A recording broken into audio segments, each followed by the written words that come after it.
Molt bé, moltes gràcies. Gràcies, Dolors. Gràcies, Joan, que em vas trucar per invitar-me. Bé, aviam, jo em sembla que amb el diagnòstic és relativament fàcil posar-se d'acord, no? Però voldria començar també per una certa actitud d'humilitat i de prudència, perquè potser no ens fem més il·lusions abans d'hora, no?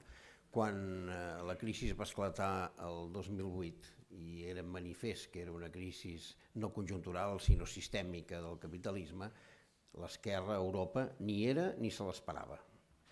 Hem millorat una miqueta perquè ara comença a ser-hi, se la comença a sentir, però en aquell moment ni era ni se l'esperava. Alguna cosa s'havia fet malament durant tots aquests temps i aquesta cosa em sembla que fonamentalment és haver-se deixat atrapar en l'hegemonia ideològica que es va anar imposant a partir de finals dels anys 80. Sembla que aquest punt de partida és necessari perquè no construïm massa de pressa castells artificials, castells de cartes que després cauen amb molta facilitat. Dit això, insisteixo, em sembla que el diagnòstic és evident, ens hi podríem extendre molt, però em sembla que es pot sintetitzar amb tres idees. Jo volia insistir en el tema de la mercantilització, però no ho faré tant com ho hauria fet, perquè ja ho ha fet ara el Gerard, i em sembla un element important, m'hi referiré també malgrat tot, però em sembla que en el cas de Catalunya i Espanya és evident que han confluït bastantes coses perquè arribéssim a la conclusió que efectivament s'ha d'obrir algun procés de canvi, no sé si hem de dir constituent o què, però un procés de canvi que d'alguna manera s'imposarà per la força de les coses, encara que potser es pot imposar per la pitjor de les direccions, i això és una de les coses que hem de tenir en compte. No perquè hi hagi una necessitat de sortir d'un atzucac, tenim cap garantia que el camí de sortida sigui el que nosaltres desitjaríem. Això és una qüestió, em sembla, principal.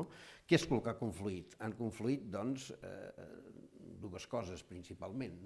Una, la crisi del règim que va sorgir de la transició, amb la crisi final d'aquest període d'hegemonia anomenada neoliberal, del paradigma del mode de govern neoliberal que ha imparat a Europa des de finals dels anys 70 i que ha construït aquesta mena de societat mercantilitzada, com deies molt bé, muntada al voltant d'una reducció unidimensional de l'individu a la condició d'homo economicus, despullant-lo de totes les seves altres dimensions.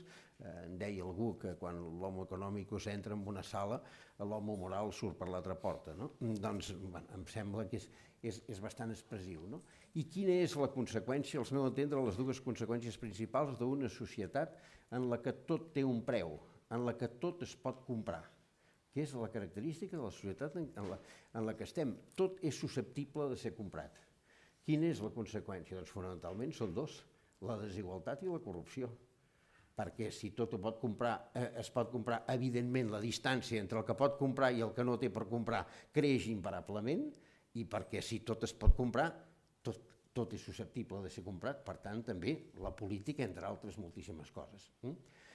Desigualtat i corrupció, i insisteixo i afegeixo immediatament, per mi el problema de corrupció no és un problema polític, és un problema de les èlites dirigents d'aquest país, no és un problema polític, i és un problema també de cultura social bastant extesa, perquè hi ha una idea de la permissivitat que està molt generalitzada. Però qui és corrupte no és només la classe política. Entre altres coses perquè sense corruptor no hi ha corrupte. Això s'oblida molt de pressa. Si algú no paga, no hi ha ningú que pugui cobrar.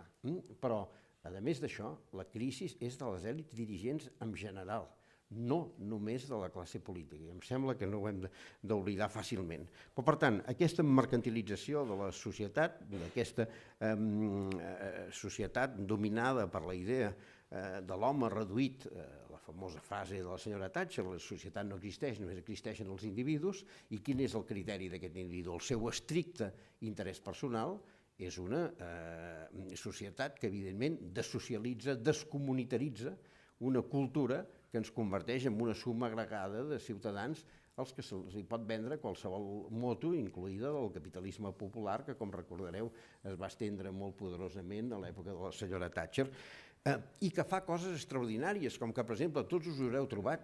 Jo he sentit molta gent que l'argument convincent contra la corrupció és que és ineficient. O sigui, que si fos eficient ja estaria bé, diguem-ne, no? O tots hem sentit que la immigració només es justifica si aporta, diguem-ne, productivitat i recursos al país. Tots ho hem sentit. O, i fins i tot en el tema de la independència. Sembla que la independència la justifiquen els resultats econòmics. És una expressió del grau i del nivell de mercantilització de la societat. Tot això, tota aquesta cultura que empapa Europa de dalt a baix i que en aquests moments realment ens situa en una dimensió absolutament tràgica, perquè vulguem o no vulguem, el nostre destí està lligat amb el d'Europa, i quan Europa està en una crisi social i moral tan profunda com l'actual, és impossible que no estem totalment contaminats per això. Tot això coincideix amb l'esfondrament del sistema sorgit de la transició, que és un sistema, ara no ens detindrem a fer una genealogia d'aquest sistema, va sortir en unes circumstàncies determinades, en una situació en què les relacions de forces estaven poc clares i amb una obsessió i una preocupació perfectament comprensible, que era la preocupació per l'estabilitat.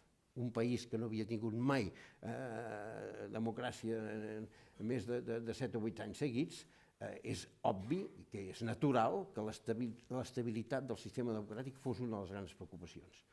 I així es va arribar l'any 82 al PSOE al poder amb una autoritat política i moral sense precedents en aquest país. I què va fer? Va privar l'estabilitat sobre la creació de la cultura democràtica. I es va anar creant així un sistema basat en el principi del que el que se mueve no sale en la foto, i la divisió de poderes és una cosa d'una època molt llunyana.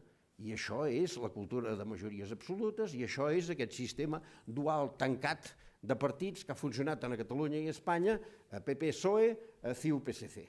I aquest és el règim que se'n va en l'aire. I aquest és el règim que ha fracassat en tots els seus nivells, com es veu en aquest moment actual, en què tot el sistema institucional està de dalt a baix gripat. No, la moto no funciona, s'ha parat, no? I, a més, amb el descalabro del sistema territorial, que havia estat inventat per resoldre el problema de Catalunya i el País Basc, i que 30 anys més tard resulta que Catalunya i el País Basc estan més a prop de sortir, molt més a prop de sortir que quan va començar tot això, per integrar-los amb ells. O sigui, fracàs absolut del sistema territorial també. Què ha estat? Ha estat fonamentalment un sistema clientelar, que ha contribuït enormement a tot això que diem de la corrupció i de la mercantilització. Ha estat una forma de caciquisme postmodern, l'històric caciquisme espanyol. I la prova està en la dificultat que costa canviar els governs de les comunitats autònomes, molt més difícil canviar els governs del govern central. Bé, els diagnòstics, per tant, són relativament fàcils. El problema és com s'enfoca tot això.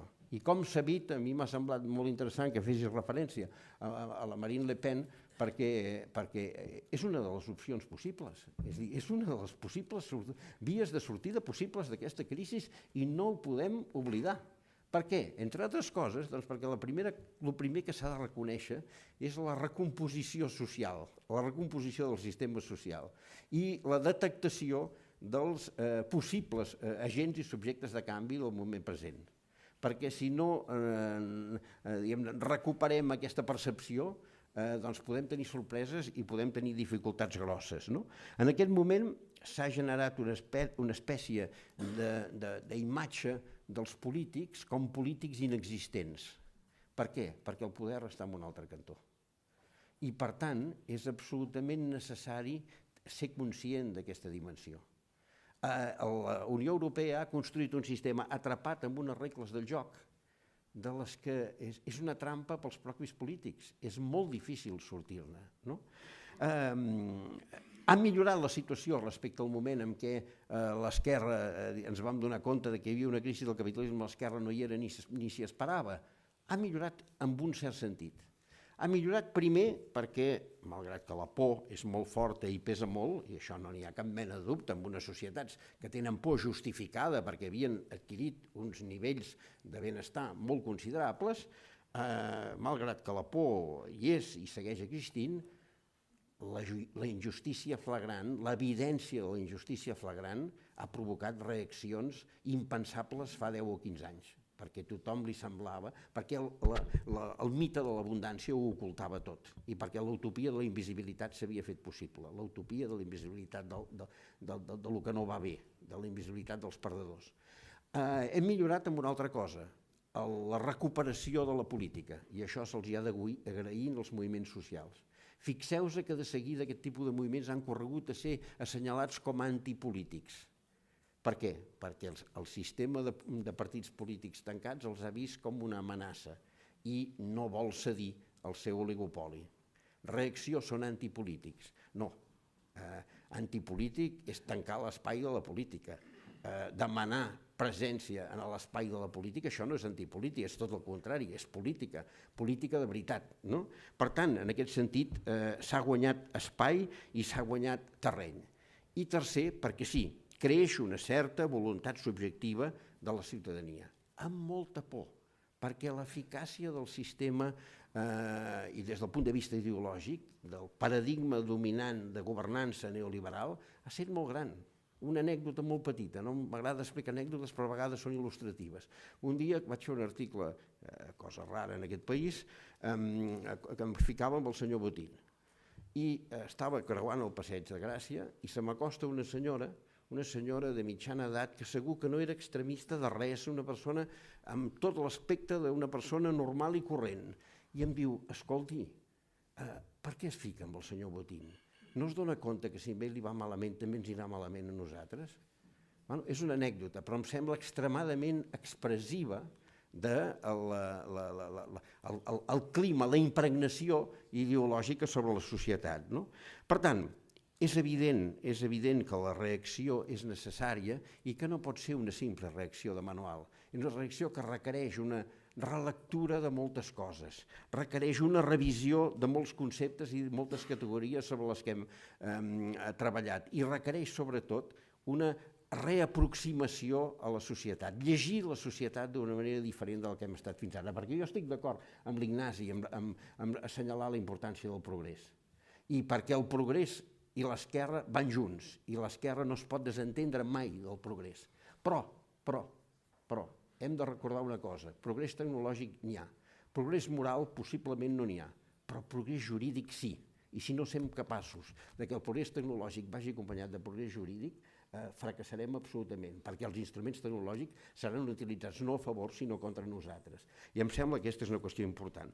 Deixeu-me baixar un moment aquí. És clar que hauríem de reconstruir l'esquerra, és clar que hauríem d'aconseguir que els moviments socials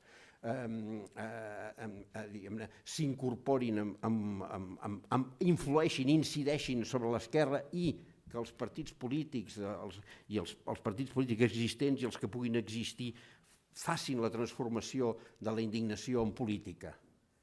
En part els moviments socials ja l'han fet, posant a l'agenda moltes coses que no hi eren i aconseguint èxits com el de la iniciativa legislativa popular.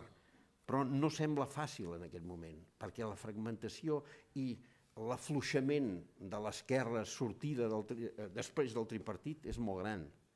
El Partit Socialista s'ha convertit en una mica en el principal defensor de l'estatus quo. Vol salvar Espanya, sempre està a punt de salvar Espanya, de salvar el govern, de salvar el pressupost, de salvar el que sigui.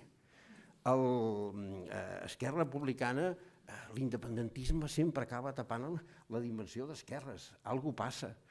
Iniciativa viu amb el seu llenguatge i els seus dimonis familiars de sempre. I la CUP, uns la miren en recel i ella mira en recel en els altres. No sé si és fàcil de conjuminar i de lligar tot això. M'agradaria que fos possible perquè s'ha de partir del que realment tenim, però tinc la sensació que hi ha molta feina per fer encara. Gràcies.